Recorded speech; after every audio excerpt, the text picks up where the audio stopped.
Welcome to another one of Miss Stevens' corny videos on how to use iPads and different tools. I'll show you basically how to use an iPad. When you press the home button, you should have a password, and you should have that password written down. It's probably the most convenient if it's the same password you use for Student View. And you're already going to have some apps automatically downloaded to your iPad, which is awesome. I would not recommend deleting them. I like to organize my apps, and so the way you can do that is I'm going to touch Outlook, for example. If you hold on to it and then release, it'll do the shakes. I call it the shakes. And then you can drag one app over the other, and it'll make a folder. I don't want to do that, but that's how you make a folder. Then you can click Done at the top, which is a new feature. So I like to organize my apps by Apple versus Google. I do enjoy Google a lot. And then you can also toggle between screens. Some people don't like using the folder feature, and they like to have a ton of screens.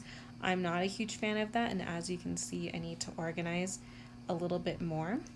If you need an app that's not already on your iPad, you can go to self-service. And self-service will have everything that you can install or reinstall. I'm going to have access to some apps that you won't because I'm a teacher, but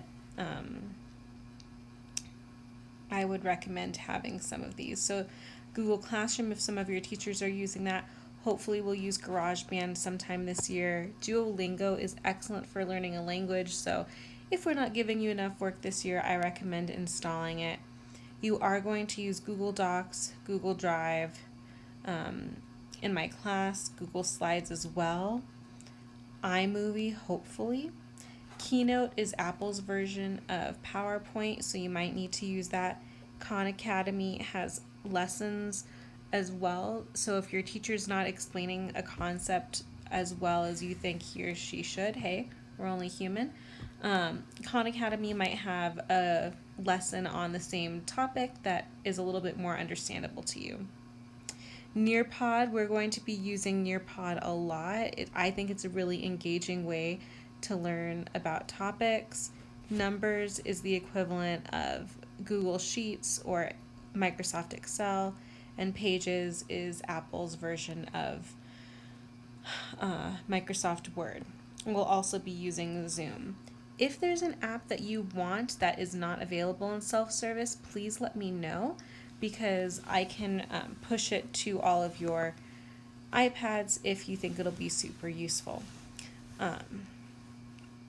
Anyhow, so that's the iPad in a nutshell. In order to record, you swipe from the top right down and you get all of these options.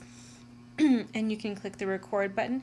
Before you ever make a video, hold down record and make sure the microphone's on. It's really sad when that doesn't work.